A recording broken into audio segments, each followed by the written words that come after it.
कटक जिला चौदर महाविद्यालय ओडिया साहित्य विभाग स्टोरी इमेज पक्षर शीतर निया पीरती चिया कार्यक्रम अनुष्ठित हो जाइछि। सकाळ नाली चा सांग को मुड़ी खाइबार स्वाद जहाँकि एक ओडिशार समाजर पुरातन संस्कृति रही आसी ता उपर आधारित थिला।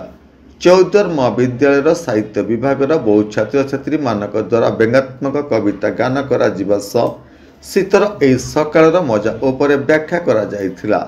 महाविद्यालय साहित्य विभाग प्रोफेसर प्रफुल्ल कुमार साहू वर्तमान राज्य सरकार ओडिया अस्मिता बजाई रहिया पई कहउतिला बेले ए कार्यक्रम माध्यम रे बजाई रहिबो बोली गणमाध्यम को सूचना प्रदान करथिले।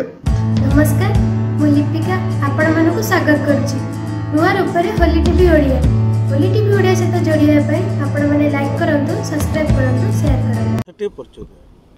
मु अध्यापक प्रफुल्ल कुमार साहू चौदार महाविद्यालय ओडिया भाषा साहित्य विभागीय मुख्य रही।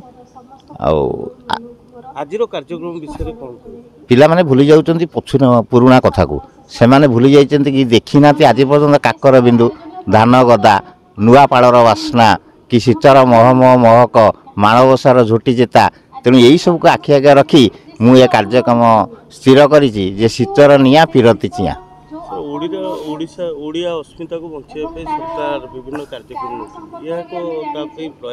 यह निश्चय प्रयास एवं से जानिबा दरकार सरकार पाखरे आपण माने नहीं पहुंचाई देबे जे एही भली कार्यक्रम चौदार महाविद्यालय ओडिया भाषा साहित्य विभाग अनुष्ठान करूछि।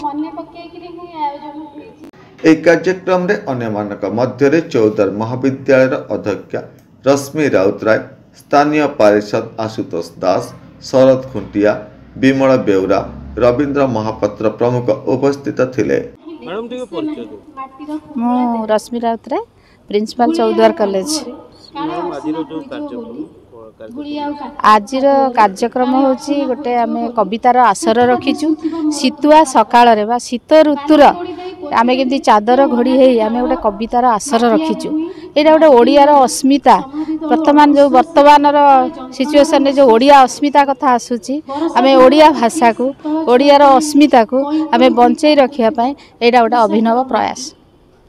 चौदर बबिता बेउरांका रिपोर्ट होली टीवी ओडिया।